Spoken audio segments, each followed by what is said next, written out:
It's hard to breathe, but that's alright. Hush.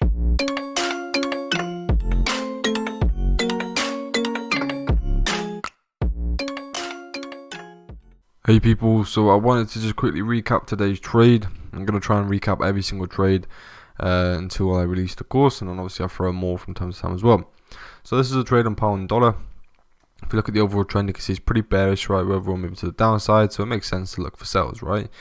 So when we jump down to the 1 minute time frame, before I do that, I just want to say this is a 15-minute refined order block. So I identified it on a higher time frame, specifically the 4 hour to the 2 hour, and then I just refined it to this 15-minute last up candle before the down move. Okay. Now, if we just go to the 1 minute time frame, I'll show you pretty much everything. I walked through what I did. So obviously we had the previous Asian range. We had the false move, which obviously cleared liquidity from the lows of the Asian range. As you can see, it's just collecting these equal lows. Then, as you can see, the New York session started to kick in. The London session, sorry, between those 6 till 12 hours. Well, not 6 to 12 hours, but between 6 a.m. till 12 noon. And as you can see, we've seen that London bullish move on the pound. And then as the New York session kicked in, we were expecting that sell-off from this overall supply zone. And obviously, this wasn't a perfect trade in the world, most perfect trade in the world. But I'm just trying to recap every single trade that I take, so you can use it as a learning curve. So there's many things that I did wrong, and I'll discuss that with you shortly. But yeah, as you can see, price tapped into the overall supply zone, broken structure. You could have mitigated this order block here and looked to sell from there. However, price broke in this structure, again closed below this one, and also took out this structure. Price came and tested this small time frame supply zone, as you can see there, right? 1 minute time frame supply zone, sorry. And pretty much what we was looking at is obviously to sell from there and obviously target these demand zones. We've got to take these demand zones into account pretty much. But as you can see, price came back down. And at the time of setting this, I was on the 15-minute chart and I was looking for my alert to go off, which was right here, right? And this is how I managed it, stupidly, because if I just went on the 1 minute time frame and monitored the 1 minute 1 minute demand zones, then it would have been a different story. I would have took that, all 8.5%, right? But I ended up closing for around 2.88%.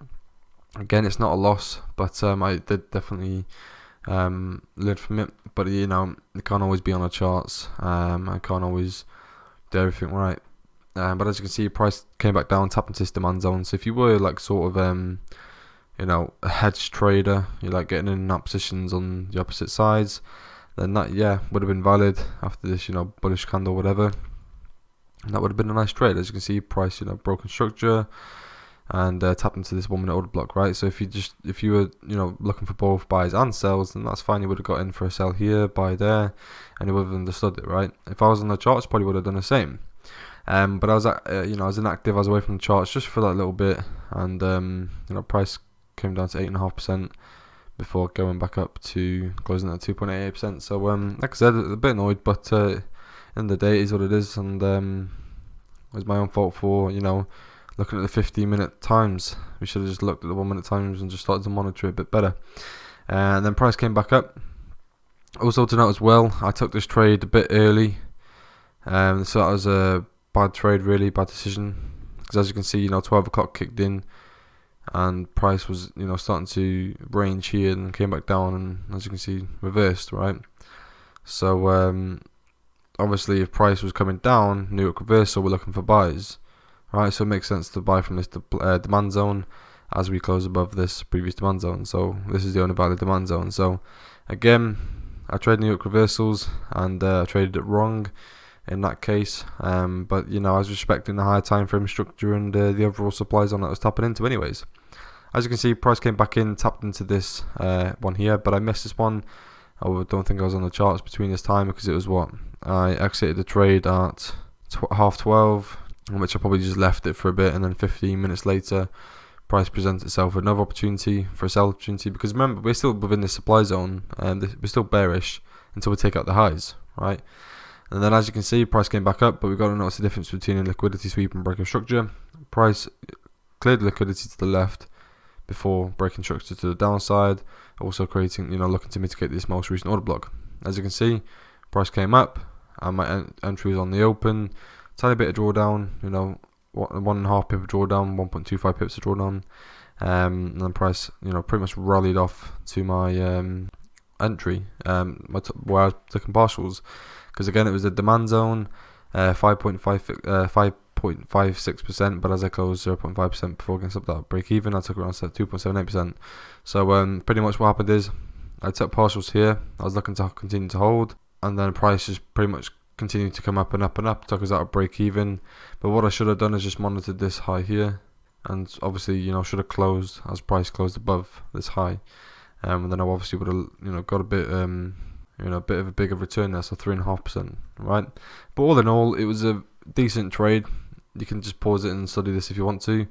It was a nice trade. I followed my plan, and the only thing I didn't do was take into account the New York session time. I keep forgetting the time, hence why I've got this thing at the minute to help me. But I forgot the time, and it was a silly mistake, and managed to trade incorrectly. So use it as a learning curve. But again, I still walked away with profit, and that's the best thing about smart money trade. Smart money trading in general. So yeah, 2.88%, 2.78%, in total 5.66%. Okay, so not a bad trade. Again, could be better. And yeah, that's pretty much it, guys. But thank you for watching. And like I said, I'm going to try and recap every single trade, and just try and get them out there. And I know obviously it isn't much. You understand the overall market structure of the market. I don't need to show you that.